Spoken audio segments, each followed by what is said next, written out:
चरणों में नमन करते हुए मैं आदरणीय भिक्खु संघ और सभी साथियों को क्रांतिकारी जय भीम करता हूं, विनम्र नमोबुदाय करता हूं। साथियों, आपको पता होगा कि जब भारत में अंग्रेजों का शासन था, अंग्रेजों के शासन में एक अंग्रेज इतिहासकार थे अलेक्जेंडर कनिंघम। उन्होंने जब वाइयान, हुएनसांग और सिंह, इन सबके द्वारा जो बौद्ध साहित्य लिखा गया, बौद्ध इतिहास खोज के जो लिखा, उसको पढ़ने के बाद उन्होंने भारत में पूरे बौद्ध विरासत को खोजना शुरू किया। और उस खुदाई में आप चूंकि सब जानते हैं, तथागत गौतम बुद्ध लगभग अब से 2600 साल पहले हुए और इसी महाबोधि महाविहार जहां स्थित है बौद्ध गया में, यहां उनको ज्ञान की प्राप्ति हुई थी। सम्राट अशोक ने उनकी याद में वहीं पर महाबोधि महाविहार का निर्माण कराया था। लेकिन समय के साथ साथ रेत मिट्टी चढ़ती गई और वो नीचे दब गया। लेकिन आपको पता है कि चीनी यात्री फाइयान, हुएनसांग, सिंह ये भारत में आए थे। इन्होंने अलग अलग समय पर अलग अलग काल में आए और इन्होंने पूरे भारत का भ्रमण किया और बौद्ध साहित्य को जितना हो सका उतने बौद्ध साहित्य को वो लोग चाइना के अंदर लेकर गए। भैया डिस्टर्ब कर रहे हैं लोग, डिस्टर्ब ना करें प्लीज। हाँ भाई, हेलो भैया, जरा बात मत करो, थोड़ा चुप रहिए, डिस्टर्ब हो रहा है आपका। चुप हो जाओ सारे। तो आप सबको पता है कि वो जो साहित्य जो जला दिया गया, जो ब्राह्मणों ने 84,000 बौद्ध मठ तुड़वाए, बौद्ध स्तूपों को ध्वस्त किया, शिलालेखों को ध्वस्त किया, हजारों बौद्ध भिक्षुओं की हत्या कराई। लेकिन समय के साथ साथ मिट्टी के अंदर वो बौद्ध विरासतें नीचे दब गई। लेकिन जब अंग्रेजों का शासन आया और वो सारा साहित्य, बौद्ध साहित्य जो भारत से खत्म कर दिया गया था, वो बौद्ध साहित्य चीनी यात्रियों के द्वारा सुरक्षित रखा गया तिब्बत के अंदर, चाइना के अंदर। और उसका अध्ययन करने के बाद अलेक्जेंडर कनिंघम जी ने जब भारत में उस विरासत को खोजना शुरू किया तो जगह जगह बुद्ध के अवशेष निकलने शुरू हो गए। और इस बिहार की धरती बौद्ध गया के अंदर यह महाबोधि टेम्पल मिला। लेकिन मिलने के बाद वहां पर भी ब्राह्मणों ने कब्जा कर लिया। श्रीलंका से, आपको सबको पता होगा, श्रीलंका से अनागारिक धम्मपाल वो आए और उन्होंने वहां उसको ब्राह्मणों से मुक्त करके, चूंकि वो बौद्ध विरासत है, बौद्धों को सौंपने के लिए आंदोलन चलाया। उस आंदोलन में ये 1891 की बात है, 1891 की बात है। उस आंदोलन में उनके ऊपर हमले हुए, 40 लोगों ने आके हमला कर दिया। जो बौद्ध लोग वहां धरना कर रहे थे, कईयों को चोटें आई, अनागरी धम्मपाल जी को भी चोट आई। उसके अंदर मुकदमा भी दर्ज हुआ। यह आंदोलन चलता रहा। 1922 के अंदर कांग्रेस का एक सम्मेलन हुआ, अधिवेशन हुआ। कांग्रेस के उस सम्मेलन में जब इसकी डिमांड उठी महाबोधि टेम्पल की मुक्ति की, तो उन्होंने राजेंद्र प्रसाद जी के नेतृत्व में कमेटी का गठन किया। उस कमेटी में जाकर उसकी पूरी जांच पड़ताल की। लेकिन चूंकि उसके अंदर, कमेटी के अंदर बौद्धों का प्रतिनिधित्व नहीं था, तो वो रिपोर्ट उनके फेवर में बना दी गई, जिसका भरपूर विरोध किया गया। लेकिन उसके बाद भारत की सरकार ने अंग्रेजों से आजाद होने के तुरंत बाद 1949 में Mahabodhi temple management committee act 1949 ये एक्ट बनाया। और उस एक्ट के अंदर यह व्यवस्था की कि इसके 8 सदस्य होंगे, 4 सदस्य ब्राह्मण होंगे, 4 सदस्य बौद्ध होंगे और उसका उसका चेयरमैन वहां का डीएम होगा, और उसमें भी यह था कि वो डीएम हिंदू होना चाहिए। तो ये लड़ाई चलती रही, अलग अलग समय पर चलती रही। 1992 में फिर ये लड़ाई बहुत बड़ी हो गई, और इसी जंतर मंतर पर जापान के भिक्खु भंते सुरई ससाई जी, जो नागपुर के अंदर इंदौर में बौद्ध विहार में हैं, अब काफी वृद्ध हो गए हैं, उन्होंने 1992 में बहुत बड़ा आंदोलन दिल्ली के अंदर चलाया, और हम लोग उस आंदोलन में लगातार शरीक रहे। 6-7 महीने तक यह धरना चलता रहा, और उस वक्त लालू प्रसाद यादव मुख्यमंत्री हुआ करते थे बिहार के, वो भी यह धरना स्थल पर आए, और उन्होंने भी प्रॉमिस किया कि हम इसका समाधान करेंगे।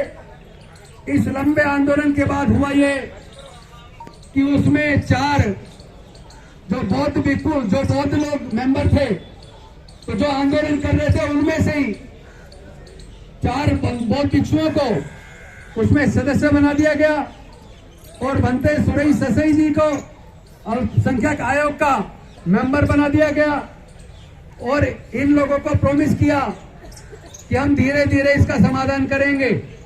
तो जिन बौद्ध भिक्षुओं को मेंबर बनाया, या वहां सेक्रेटरी बनाया, या अल्पसंख्यक आयोग का मेंबर बनाया, उन सबके साथ भी धोखा हुआ। मैं नहीं चाहूंगा इस बारे में यहाँ कोई बात हो कि पैसे का गबन क्या हुआ क्या नहीं हुआ, क्योंकि जितने भी आंदोलन चलते हैं, उन आंदोलन में एक आध आदमी खराब हो सकता है, उसका जिक्र करके हम अपने आंदोलन को खराब नहीं कह सकते। आंदोलन कभी खराब नहीं होता, आंदोलन कुर्बानी मांगता है। उस आंदोलन में भी कुर्बानी दी गई है, लंबे समय तक आंदोलन चला है। और उसके बाद भंते सुरई ससाई जी ने सुप्रीम कोर्ट में केस डाला, आज तक केस डिसाइड नहीं हो पाया। इसी दौरान एक आईएएस ऑफिसर थे दार्जिलिंग से, उन्होंने सन 2012 में माननीय सर्वोच्च न्यायालय के अंदर एक केस डाला महाबोधि टेम्पल को मुक्त कराने का, और बुद्धिस्ट महाबोधि महाविहार मैनेजमेंट कमेटी एक्ट 1949 एक्ट को निरस्त कराने का उन्होंने केस डाला। लेकिन सर्वोच्च न्यायालय ने 2018 में उस केस को यह कह के रद्द कर दिया, क्योंकि ये मसला बिहार की सरकार का बनता है, बिहार की राज्य की विधानसभा का बनता है। तो आप इस अपनी मांग को लेकर बिहार की सरकार के पास जाइए, और वही आपकी समस्या का समाधान करेंगे। ये सुप्रीम कोर्ट के अधिकार क्षेत्र की बात नहीं है, ये कह के उनकी पिटीशन को डिसमिस कर दिया गया। उसके बाद से बिहार की सरकार से भी लगातार मांग चल रही है।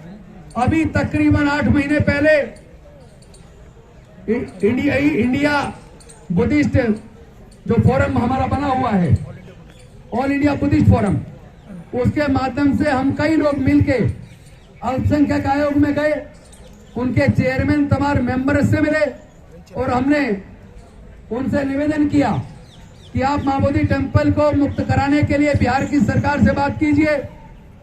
उनके चेयरमैन ने हमें प्रॉमिस किया कि हम वहीं पे बिहार की सरकार से मिलेंगे, मीटिंग कराएंगे, और वहां वो गए भी, मीटिंग भी कराई।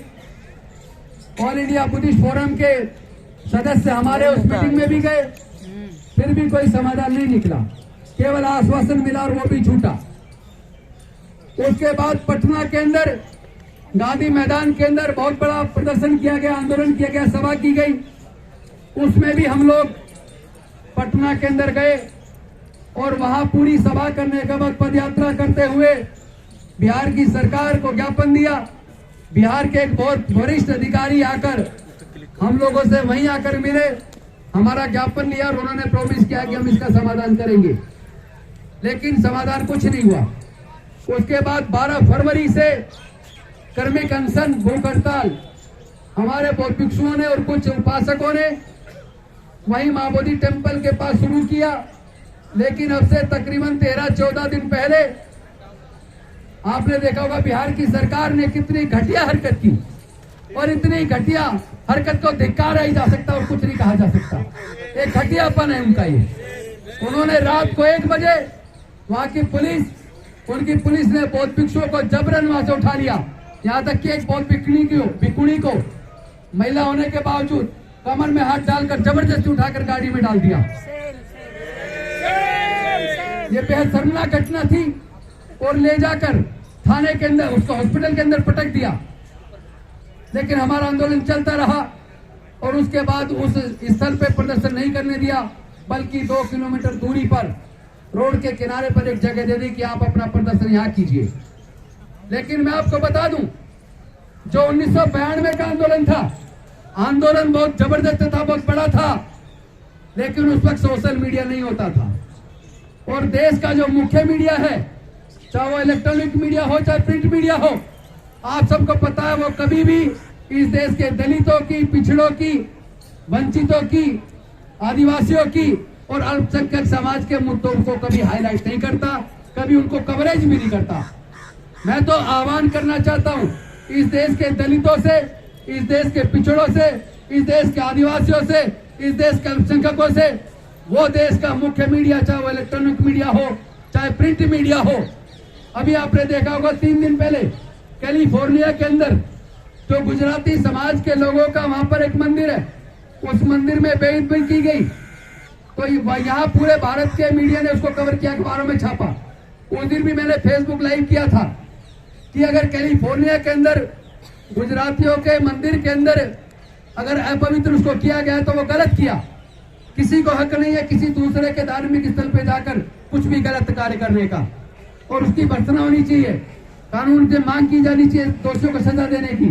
लेकिन ये कैसा मीडिया है कि कैलिफोर्निया, अमेरिका की कैलिफोर्निया के अंदर मंदिर में हुई घटना को आप कवर कर रहे हो, और यहाँ हमारे पूरे दुनिया के बौद्धों की आस्था का केंद्र मां बोधि महाविहार, जहाँ तथागत बुद्ध को ज्ञान की प्राप्ति हुई थी, उसका आंदोलन पूरे देश में चल रहा है। अमेरिका के अंदर, इंग्लैंड के अंदर, जर्मनी के अंदर, फ्रांस के अंदर, तमाम देशों में भी बौद्ध लोगों ने, अम्बेडकरवादियों ने मां बोधि टेम्पल की मुक्ति का आंदोलन किया है। और भारत के कोने कोने में, चूंकि आप सोशल मीडिया से देख पा रहे होंगे, भारत के लगभग सभी राज्यों में मां बोधि महाविहार को मुक्त कराने का आंदोलन चल रहा है। लेकिन आपने भारत के किसी मुख्य मीडिया में, किसी भी डिजिटल मीडिया पे, किसी अखबार में आपने मां बोधि महाविहार की मुक्ति आंदोलन की एक भी लाइन नहीं देखी होगी। तो जो देश का मुख्य मीडिया देश के तमाम एससी, एसटी, ओबीसी और माइनॉरिटी के मुद्दों को दरकिनार करता, नजरअंदाज करता है, मैं मांग करता हूं पूरे देश के एससी, एसटी, ओबीसी, माइनॉरिटी के लोगों को इस मुख्य मीडिया का बहिष्कार करो। बहिष्कार होना चाहिए कि नहीं होना चाहिए? होना चाहिए। इनके टीवी चैनलों को देखना बंद कर दो, इनके बंद कर दो। जितने हमारे बहुजन समाज के यूट्यूबर्स हैं जो समाज के सारे मुद्दों को उठा रहे हैं, हमें चाहिए कि हम अपने यूट्यूबर्स को प्रमोट करें, इनके सबके यूट्यूब को, चैनलों को देखें, जो भी आर्थिक मदद दे सकते वो भी दें, क्योंकि आर्थिक पैसे के अभाव में हमारे ये सारे चैनल बेचारे दम तोड़ रहे हैं। और मैं एक और बात बता दूं, और मैंने ये संकल्प भी ले लिया है, और मैंने नहीं, क्योंकि ये केवल मेरा आंदोलन नहीं है, इतिहास गवाह है, भारत में जितने अनुसूचित जाति, जनजाति और पिछड़े वर्ग के लोग हैं, वो लोग अपना इतिहास पढ़ लें, क्योंकि जो लोग अपना इतिहास नहीं जानते वो कभी इतिहास नहीं बना सकते। वो अपना इतिहास पढ़ ले। उनके पूर्वज बौद्ध थे, उनके पूर्वज बौद्ध थे, तमाम देश के दलितों के पूर्वज बौद्ध हैं, तमाम आदिवासियों के पूर्वज बौद्ध हैं, तमाम पिछड़े समाज, पिछड़े वर्गों के पूर्वज बौद्ध हैं, और अल्पसंख्यक समाज के भी 90% लोगों के पूर्वज बौद्ध हैं। क्योंकि उन्होंने जाति के उन्मूलन की वजह से, जाति के उन्मूलन की वजह से उन्होंने इस धर्म को छोड़कर कुछ लोग सिख बन गए, कुछ लोग ईसाई बन गए, कुछ लोग मुस्लिम बन गए। तो ये सच्चाई है कि देश के अंदर 90% इतिहास गवाह है। जहां भी खुदाई होती है अखंड भारत में, म्यांमार से लेकर ईरान, इराक तक, जहां भी खुदाई होती है, खुदाई में केवल और केवल बुद्ध निकलते हैं, कोई दूसरा अवशेष आज तक भारत के अंदर नहीं निकला। आपको पता होगा जब अयोध्या के अंदर खुदाई हुई तो पता लगा वहां बौद्धों की साकेत नगरी थी, तमाम अवशेष बुद्ध के निकले हैं। वो अलग बात है कि सर्वोच्च न्यायालय ने बुद्ध के अवशेषों को तो दरकिनार कर दिया और कानून को और साक्ष्यों को ताक पर रखकर उन्होंने आस्था के आधार पर जजमेंट दिया। आपने देखा होगा पिछले दिनों हमारे देश के पूर्व मुख्य न्यायाधीश डीवाई चंद्रचूड़ जी का वो बयान आया था जिसमें उन्होंने कहा था कि जब ये सुनवाई के लिए हमारे पास केस आया बाबरी मस्जिद वाला, तो मैंने भगवान के सामने में बैठ गया और मैंने उनसे सलाह ली क्या करूं। अरे भाई, तुम्हें सलाह उनसे ले लेनी जो है नहीं। आपको सलाह भारत का संविधान दे रहा है, आपको कानून दिया गया कि इस कानून के हिसाब से आपको जजमेंट देनी है, साक्ष्यों के आधार पर आपको जजमेंट देनी है। लेकिन भारत का अगर मुख्य न्यायाधीश साक्ष्यों को ताक पर रखकर और देश के संविधान को ताक पर रखकर अगर आस्था के ऊपर आधार पर जजमेंट देता है तो वो भी दमनकारी या न्यायकारी है, वो न्यायिक अधिकारी होने के काबिल नहीं है। ये शर्मनाक है। बेशक अगर कंटेम्प्ट ऑफ कोर्ट मेरे खिलाफ हो जाए तो मैं तैयार हूं, इसलिए तैयार हूं क्योंकि हमें शर्म आती है कि एक तरफ हम कहते कि मैं बुद्ध के देश से आया हूं, भारत बुद्ध की भूमि है, हमने दुनिया को युद्ध नहीं बुद्ध दिए। अरे अगर बुद्ध दुनिया को दिए और भारत दुनिया में बुद्ध के देश के रूप में जाना जाता है तो फिर बुद्ध की पूरे दुनिया के बौद्धों की आस्था का केंद्र महाबोधि महाविहार के उस महाविहार के अंदर उसमें 4 पंडे क्यों? और उसका जो मुख्य पुजारी है महंत वो भी ब्राह्मण है और उसमें एक्ट में लिख दिया उसके बाद उसके बेटे, उसके बाद उसके बच्चे वही बनते रहेंगे। दादागिरी है क्या? ये दादागिरी नहीं चलेगी। हम लोग बौद्ध लोग हैं, हम लोग हाथ जोड़ के काम चलाते हैं, लेकिन अगर आप नहीं मानोगे तो हाथ जोड़ने के साथ साथ हाथ मरोड़ने का काम भी हम करेंगे, और तोड़ने की जरूरत पड़ी तो हाथ को तोड़ भी देंगे। हम तो चाहते हैं कि शांतिपूर्वक तरीके से आप हमारी इस डिमांड को पूरा कर दो। और एक और बात बता दूं, अभी तो हम सब की तरफ से, पूरे दुनिया के बौद्धों की तरफ से, भारत के बौद्धों की तरफ से अभी हम बात कर रहे हैं महाबोधि महाविहार को मुक्त करने की, बौद्धों को सौंपने की, Buddhist temple management committee act 1949 act को रद्द करने की। अगर आप हमारी सरकार, हमारी जायज डिमांड को नहीं मानते, चूंकि किसी ईसाइयों के किसी चर्च में ईसाई से अलग किसी दूसरे धर्म का व्यक्ति मैनेजमेंट कमेटी में नहीं हो सकता, गुरुद्वारा के अंदर सिखों से अलग किसी दूसरे धर्म का आदमी मैनेजमेंट कमेटी में नहीं हो सकता, मस्जिद के अंदर उसके संचालन समिति में मुस्लिम से अलग किसी दूसरे धर्म का आदमी नहीं हो सकता, हिंदुओं के मंदिरों के अंदर भी किसी दूसरे धर्म का आदमी उसकी मैनेजमेंट कमेटी में नहीं हो सकता। तो फिर हमारे महाबोधि महाविहार के एक्ट मैनेजमेंट कमेटी के अंदर चार पंडे क्यों? तो ये ब्राह्मण धर्म की साजिश है। और मैं निवेदन करता हूँ भक्ते जी आपसे भी, बाकी लोगों से भी, आप हिंदू धर्म बोलना बंद करो। अभी हमारे बहुत लोग वहाँ हैं, उनको उनका इतिहास याद दिला के सबको बौद्ध बनाना है, सबको वापस घर वापसी करवानी है, सबकी घर वापसी करानी है। अपने सांस्कृतिक विरासत, अपनी पूर्वजों की सांस्कृतिक विरासत को एक एक को खोज के निकालेंगे, हम छोड़ने वाले नहीं है। अभी हमारी लड़ाई महाबोधि महाविहार की है। हम डिमांड कर रहे हैं, हाथ जोड़ के डिमांड कर रहे हैं बिहार की सरकार से भी और केंद्र की सरकार से भी, आप महाबोधि महाविहार को तुरंत मुक्त करिए। अगर नहीं करोगे तो हम आपको याद दिलाते हैं जिन विवेकानंद जी के फाउंडेशन से सलाह लेकर हम केंद्र की सरकार चला रहे हो, जिस विवेकानंद का आप एबीवीपी, आप अपना छात्र इकाई चलाते हैं, उन्हीं विवेकानंद जी ने अपने जो राइटिंग लिखी है उसके 7वें वॉल्यूम के अंदर लिखा है कि भारत में बहुत सारे बौद्ध मंदिरों को कब्जा करके ये ब्राह्मण मंदिर बनाएगी। उन्हीं के 7वें वॉल्यूम में लिखा हुआ है जगन्नाथपुरी का जो मंदिर है वो बौद्ध मंदिर है, उन्होंने खुद लिखा है, स्वामी विवेकानंद जी ने। और इतिहास गवाह है, जितने भी पुराने मंदिर जो 500 साल से पहले के बने हुए हैं, आप उनके अंदर जितनी मूर्तियां हैं उसका श्रृंगार कहने उतार कर देखिए तो उसके अंदर केवल और केवल बुद्ध निकलेंगे। ये हमारा दावा है, केवल बुद्ध निकलेंगे। तो हमारी लड़ाई अभी केवल महाबोधि टेम्पल की है, लेकिन अगर आप नहीं माने तो फिर जहां कब्जे सारे मुक्त कराने की लड़ाई चलेगी। और ये आंदोलन मैं आपको बता दूं भंते जी, बेशक 92 का आंदोलन कुछ साल के बाद किसी भी वजह से बंद हो गया हो, लेकिन इस बार लड़ाई लंबी है, हमें भी पता है वो बेवकूफ बना रहे हैं। क्योंकि बिहार की सरकार, आपको पता होना चाहिए, वहां भी सत्र चल रहा है बिहार का, और इस बार पहली बार खुशी की बात है, 1 नहीं 2 नहीं 3 नहीं, कई हमारे विधायकों ने, जिसमें SC के भी, ST के भी, OBC के भी विधायकों ने महाबोधि महाविहार को मुक्त कराने की लड़ाई वहां बिहार की विधानसभा के अंदर उठाई है। और इस बार संसद सत्र चल रहा है, हमारे साथी भाई चंद्रशेखर ने भी उठाई है और मेरी सांसदों से बात हुई है, अभी सत्र बाकी है। लगातार अब संसद के अंदर भी माओवादी महाविहार की मुक्ति की लड़ाई लड़ी जाएगी, वहां भी हमारे सांसद आवाज उठाएंगे, उसकी भी तैयारी चल रही है, आप चिंता मत कीजिए। दूसरी बात, चूंकि लड़ाई लंबी है, यूएनओ भी जाने की तैयारी है और सुप्रीम कोर्ट को भी हम बताएंगे, हम सुप्रीम कोर्ट को भी बताएंगे कि अगर आप न्याय नहीं करोगे तो आपके ऊपर से इस देश के लोगों का भरोसा उठ जाएगा।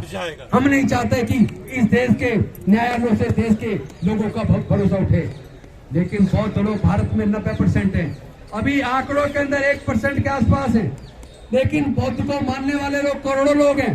और इतिहास बताता है तमाम SC ST OBC और 90% माइनॉरिटीज के पूर्वज बौद्ध थे, तो वो सारे घर वापसी तो करेंगे।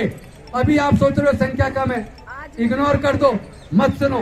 और मैं चूंकि सरकार में मंत्री रहा हूं तो मैं जानता हूं, सरकारों की आदत होती है जब कोई डिमांड चलती है, आंदोलन चलता है, सबसे पहले उसको इग्नोर किया जाता है। तो इग्नोर ये हमें करते आ रहे हैं, एक से एक इनका एक एजेंडा पूरा हो गया इग्नोर करने वाला। और सरकार जब डिमांड फिर भी चलती रहती है, दूसरा एजेंडा होता है उसको दफन करने वाला बलपूर्वक, वो भी इन्होंने कर लिया। हमारे बहुत भिक्षुकों को रात को 1 बजे धोखे से उठाकर वहां जाकर अस्पताल में पटक दिया, तो दूसरी चाल भी इनकी फेल हो गई, ताली बजा के स्वागत कीजिए, दूसरी चाल भी फेल हो गई। अब तीसरा है आपकी जीत का समय।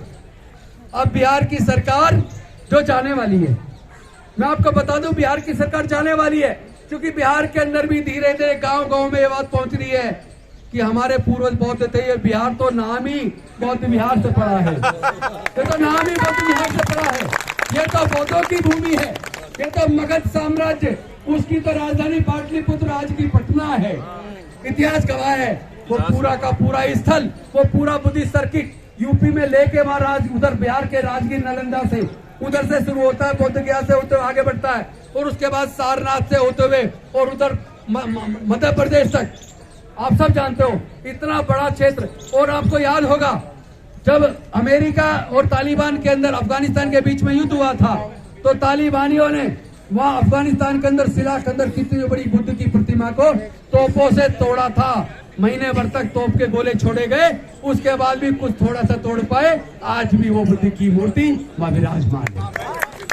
और उन्होंने चूंकि बुद्ध की मूर्ति पर हमला किया तो वो अफगानिस्तान की वो पूरी ताकत ही ध्वस्त हो गई, बर्बाद हो गया अफगानिस्तान।